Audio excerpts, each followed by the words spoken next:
kabar pagi hari ini? Semoga semua dalam keadaan sehat dan tetap semangat.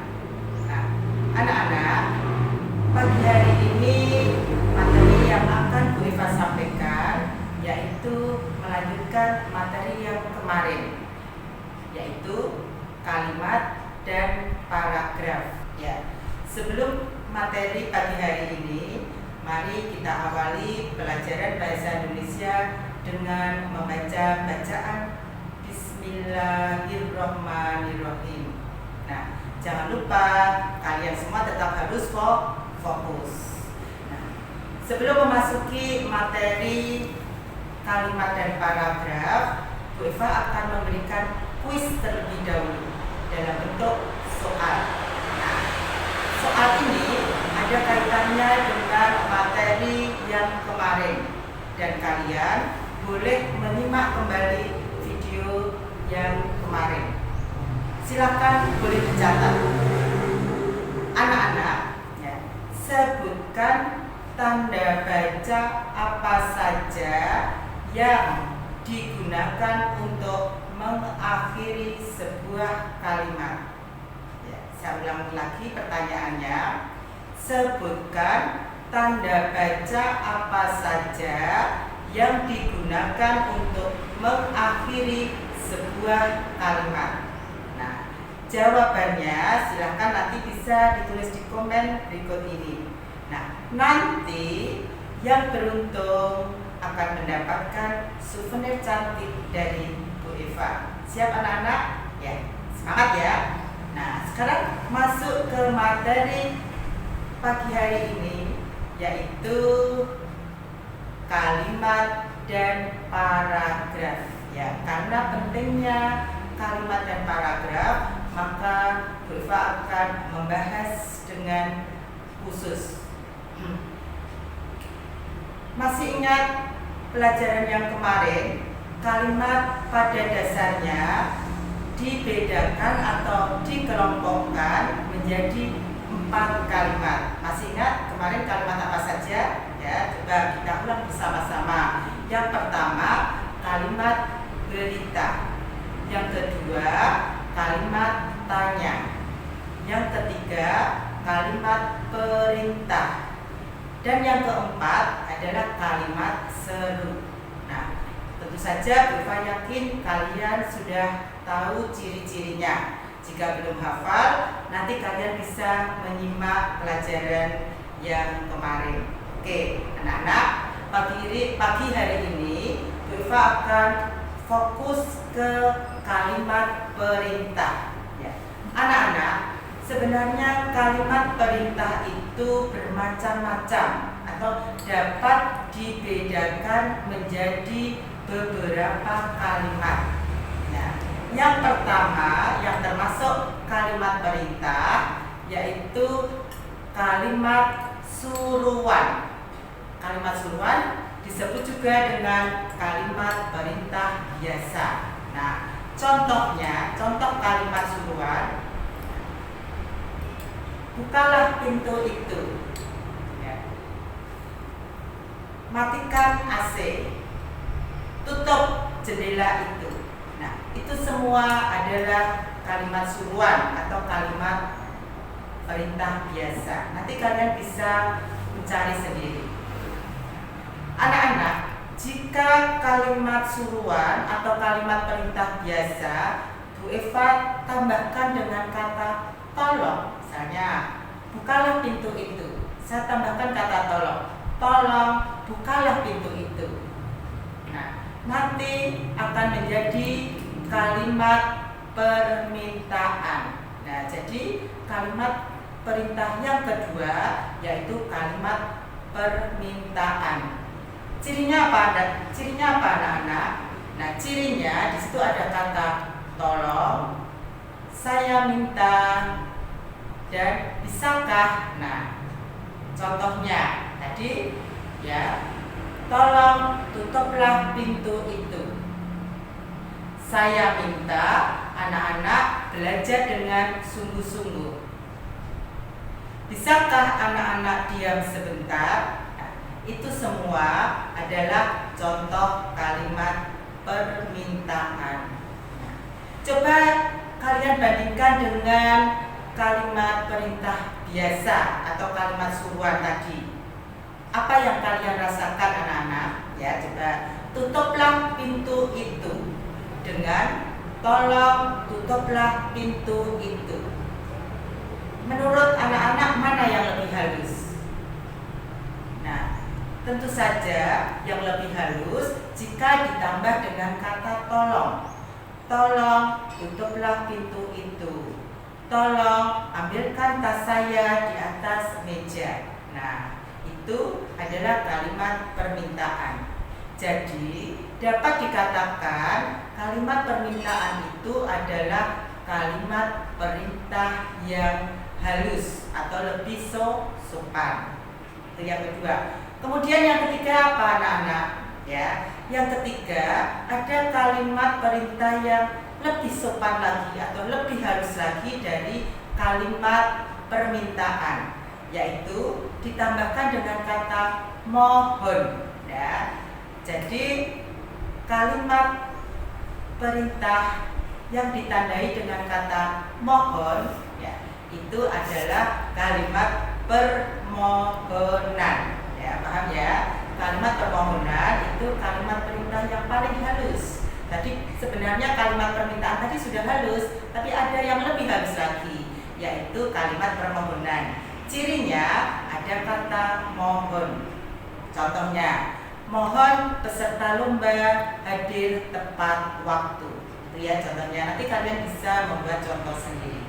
Yang keempat, setelah kalimat permohonan, yang termasuk kalimat perintah adalah, ya, yang keempat kalimat larangan. Nah, cirinya apa kalimat larangan itu? Cirinya ditandai dengan kata jangan, dilarang, atau tidak boleh. Nah, semua itu adalah ciri dari kalimat larangan. Contoh dalam kalimat, jangan membuang sampah di sembarang tempat, atau dilarang membuang sampah di sembarang tempat, atau tidak boleh membuang sampah di sembarang tempat. Nah, semua itu adalah kalimat larangan. Jadi cirinya kalian boleh menggunakan salah satu kata, jangan, dilarang, atau tidak boleh. Ya, paham anak-anak? Itu adalah kalimat larangan.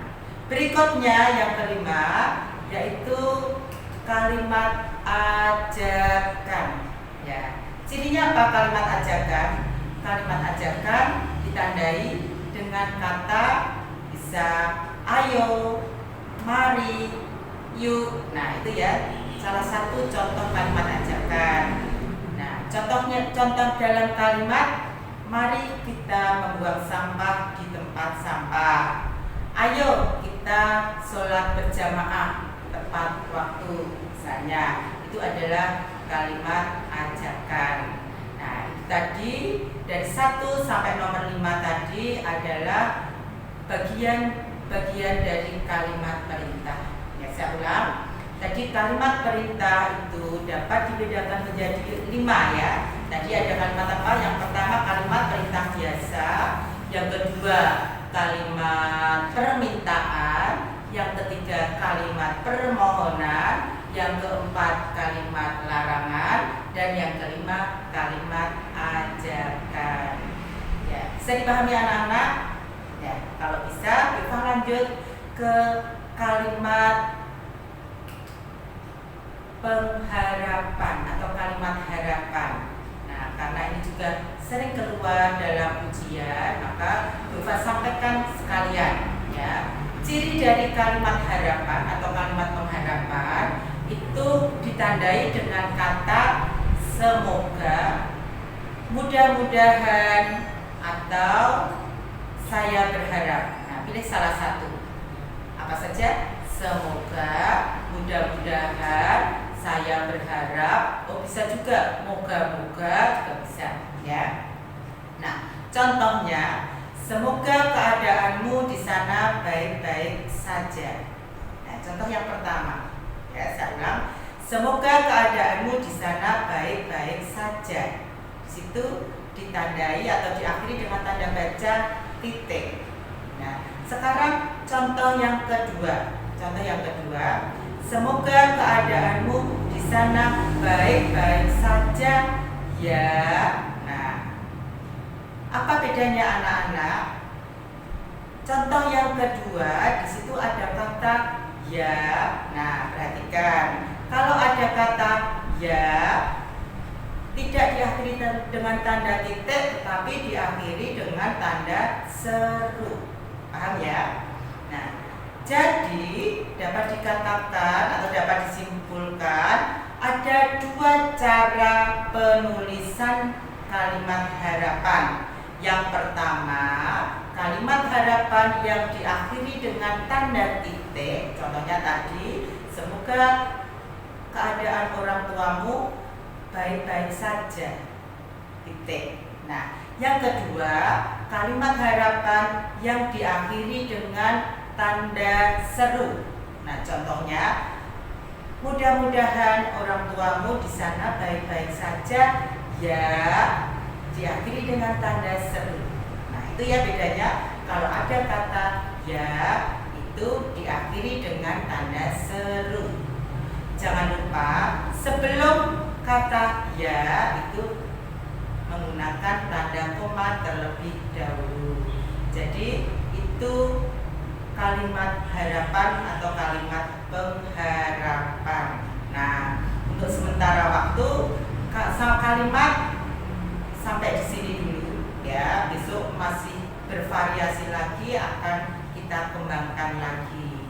Nah, pembahasan berikutnya yaitu paragraf. Nah, kalian tahu ya, paragraf itu tataran yang lebih tinggi setelah kalimat. Masih ingat ya, tataran dalam kebahasaan setelah kalimat yaitu paragraf. Nah, apa pengertian dari paragraf? Ya, apa itu paragraf? Nah, sebenarnya ada banyak pengertian paragraf. Namun di sini Bu Iva akan memberikan pengertian yang sederhana, yang mudah dan bisa kalian pahami. Ya. Pengertian yang pertama, kalian tahu bahwa paragraf itu adalah rangkaian dari beberapa kalimat ya, yang saling bertautan, dari kalimatnya saling berkesinambungan, bertautan untuk membuat sebuah ide atau gagasan. Itu pengertian yang pertama. Nah, sedangkan pengertian yang kedua, paragraf yaitu rangkaian ya, rangkaian beberapa kalimat yang padu yang mengandung satu ide pokok atau gagasan utama. Nah, paham ya? Jadi kalau sudah paragraf itu sudah boleh terdiri dari beberapa kalimat dan di dalamnya hanya mengandung satu gagasan utama atau ide pokok. Berikutnya, ya, tadi paragraf tadi, di dalam satu paragraf hanya ada satu gagasan utama atau ide pokok. Nah, kemudian bagaimana cara mencari gagasan utama atau ide pokok dalam sebuah paragraf? Nah, perhatikan anak-anak. Ide pokok atau gagasan utama dalam sebuah paragraf itu terletak dalam sebuah kalimat yang disebut dengan kalimat utama. Disebut dengan kalimat apa, anak-anak? Ya, disebut dengan kalimat utama. Nah, perhatikan, karena sebuah paragraf yang terdiri dari beberapa kalimat, ada salah satu kalimat tersebut yang berisi ide pokok atau gagasan utama. Nah, itulah yang disebut dengan kalimat utama. Nah, sekarang pertanyaan Bu Eva. Dalam sebuah paragraf ada berapa kalimat utama? Nah, ada berapa? Ya, dalam sebuah paragraf hanya ada satu kalimat utama utama yang berisi ide pokok tadi. Ya, karena kalian tahu bahwa sebuah paragraf yang terdiri dari beberapa kalimat itu sudah membentuk satu kesatuan gagasan. Ya, jadi hanya ada satu kalimat utama yang berisi ide pokok. Terus kalau paragraf itu terdiri dari beberapa kalimat, ya, satu kalimat itu kalimat utama. Nah, yang lain disebut kalimat apa? Yang lainnya adalah kalimat penjelas. Mengapa disebut kalimat penjelas? Karena menjelaskan kalimat utama atau menjelaskan ide pokok. Nah, kalimat penjelas itu dalam sebuah paragraf boleh lebih dari satu, karena kalimat penjelas itu merupakan penjabaran dari kalimat utama, atau kalimat penjelas itu merupakan penjelasan, ya, atau uraian dari kalimat utama. Jadi penjelasan tentu saja boleh lebih dari satu kalimat, ya, sesuai dengan kebutuhannya. Jadi kesimpulannya apa, anak-anak? Kesimpulannya, dalam sebuah paragraf itu hanya terdiri dari satu kalimat utama dan beberapa kalimat penjelas. Jadi kalimat penjelasnya boleh lebih dari satu. Nah, sekarang jika sebuah paragraf yang terdiri dari dua kalimat, ada berapa kalimat utamanya? Kalimat utamanya hanya satu. Nah, berarti kalimat penjelasnya satu.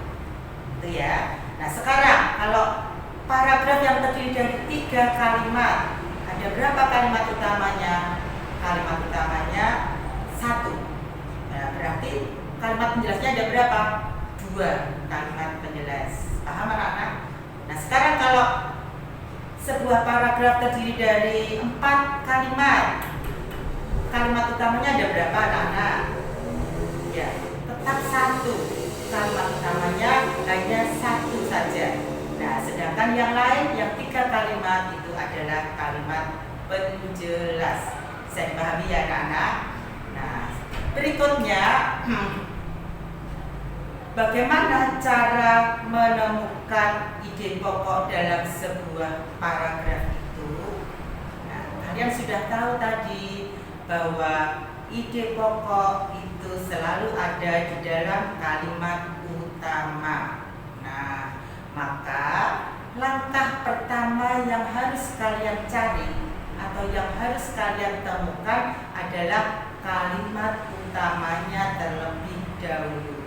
Paham ya? Nanti kalau ada soal, ya, ada satu paragraf kemudian ditanyakan mana ide pokoknya apa, langkah pertamanya kalian harus menentukan kalimat utamanya. Nah, di dalam kalimat utama itu ada apa? Ada ide pokok. Nah, sekarang permasalahannya bagaimana cara mencari kalimat utama dalam sebuah paragraf itu? Nah, anak-anak, dalam sebuah paragraf kalimat utama itu bisa terletak di mana saja. Nah, yang pertama ya, kalimat utama dalam sebuah paragraf satu bisa terletak di awal paragraf. Nah, yang kedua bisa terletak di akhir paragraf, dan yang ketiga bisa juga terletak di awal dan di akhir. Itu ya. Nah, untuk tingkat sekolah dasar itu masih di awal atau di akhir paragraf terlebih dahulu.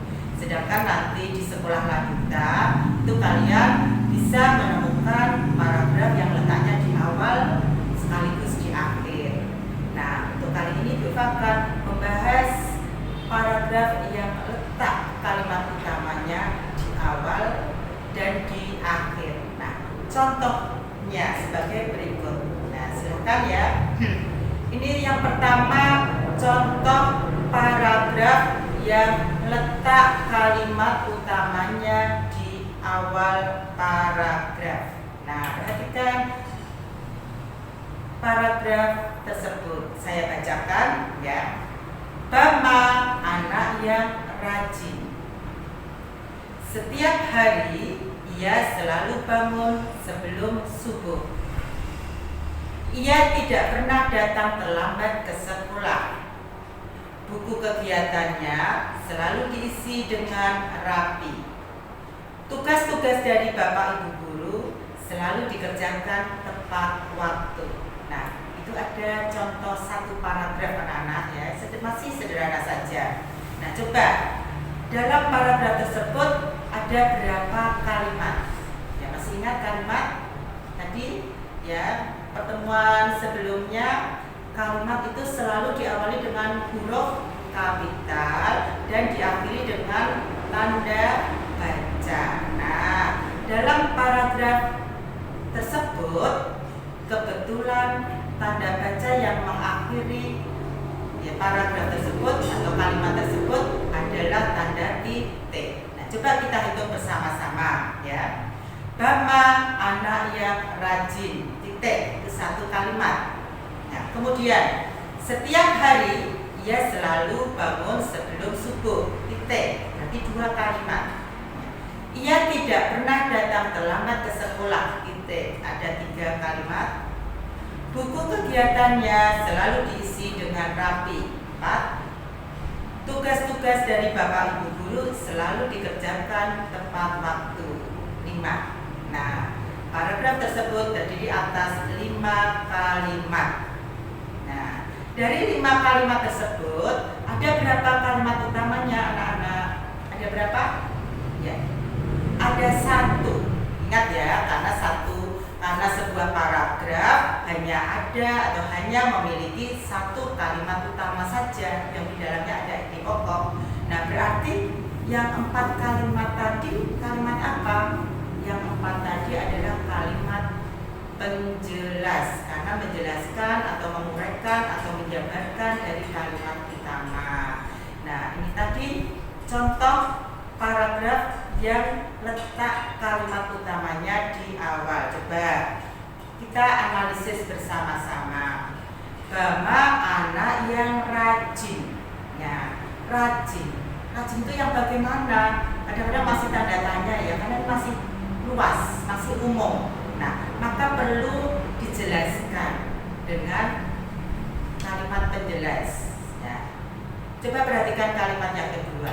Setiap hari ia selalu bangun sebelum subuh. Nah, itu menjelaskan rajin tadi. Kalau anak rajin itu bangunnya pagi, ya sebelum subuh sudah bangun. Itu ciri yang pertama. Kemudian kalau masih belum jelas, bisa dijabarkan lagi rajin yang mana. Nah, ia tidak pernah datang terlambat ke sekolah. Itu juga menunjukkan anak yang rajin. Nah, masih bisa dijelaskan lagi. Buku kegiatan selalu diisi dengan rapi. Itu juga menjelaskan rajin. Kemudian masih ada satu penjelasan lagi. Tugas-tugas dari Bapak Ibu guru selalu dikerjakan tepat waktu. Nah, itu juga menjelaskan rajin. Nah, jadi kalimat utamanya ada di mana anak-anak? Ya, kalimat utamanya ada di awal paragraf. Tepatnya di kalimat yang pertama. Coba di kalimat pertama itu bunyinya Bama, anak yang rajin. Ya, itu adalah kalimat utamanya. Nah, anak-anak, kalimat utama itu harus sama persis dengan yang ada di teks. Jadi jangan dikurangi atau jangan ditambah.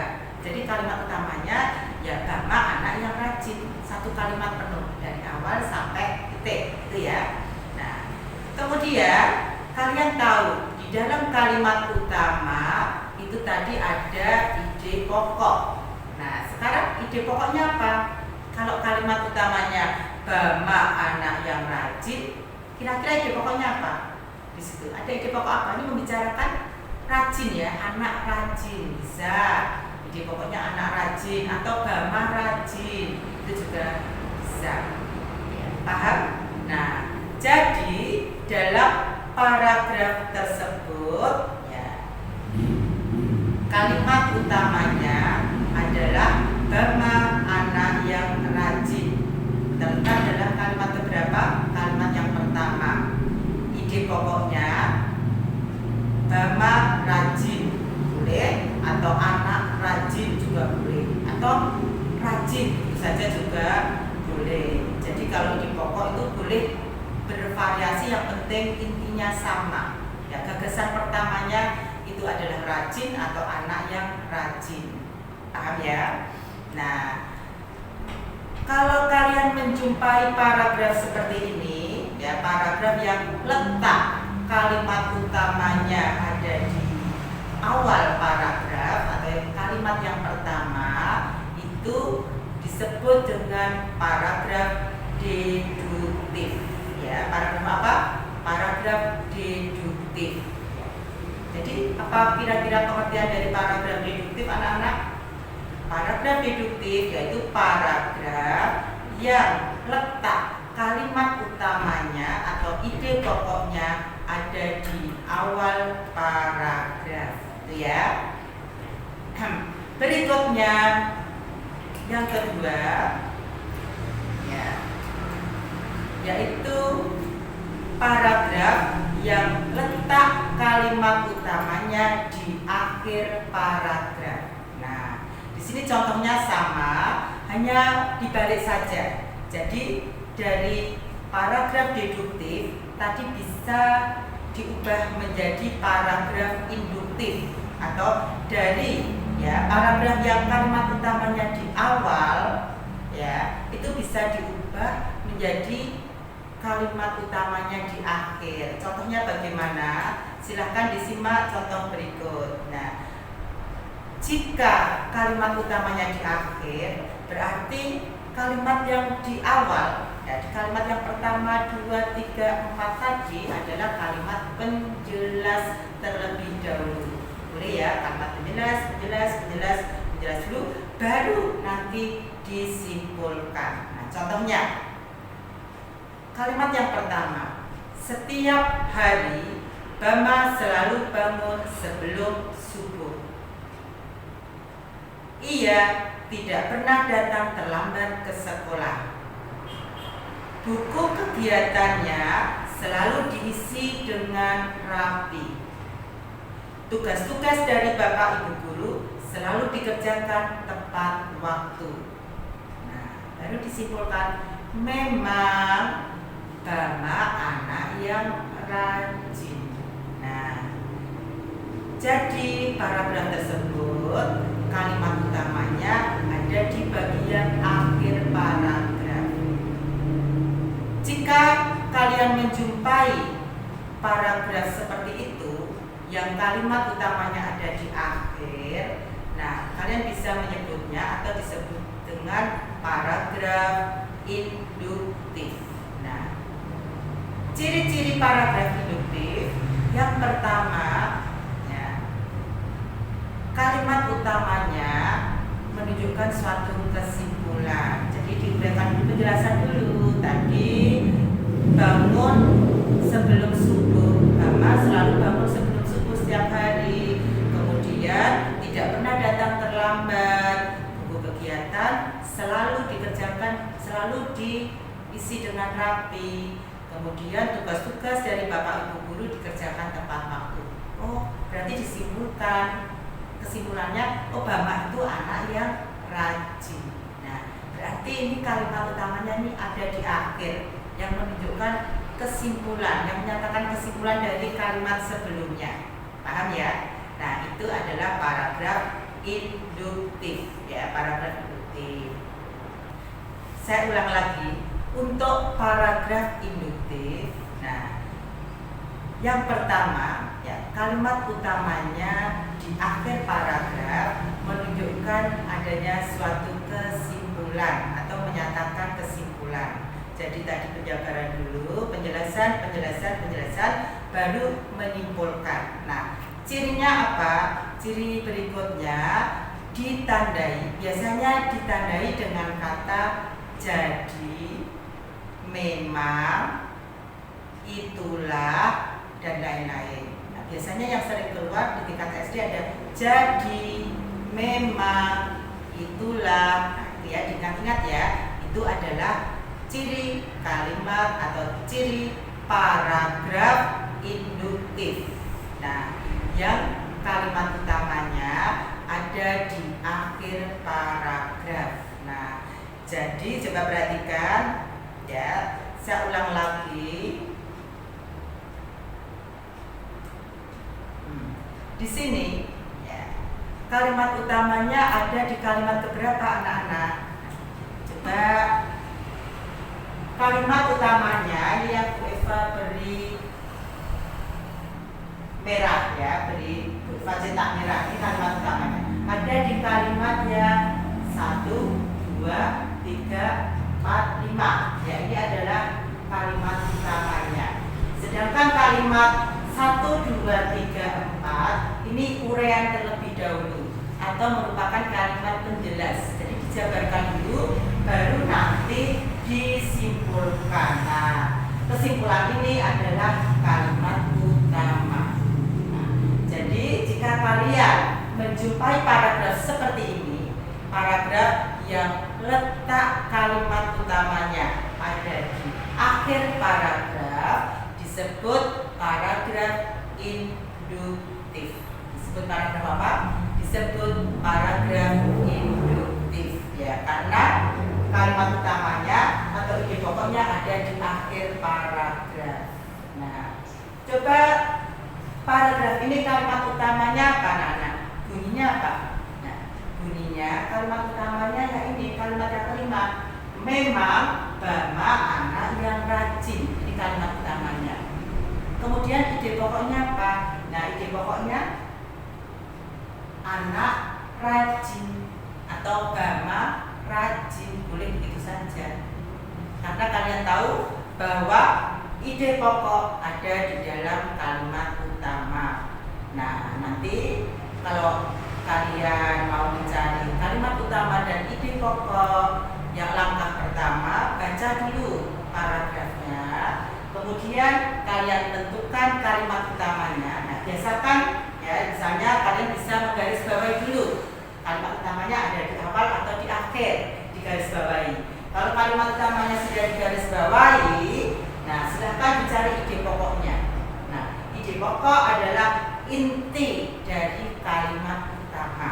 Ya, ide pokok itu ada di dalam kalimat utama atau inti dari kalimat utama. Atau kalimat utama yang diringkas, diambil intinya, yang pokok, yang terpenting itu adalah ide pokok.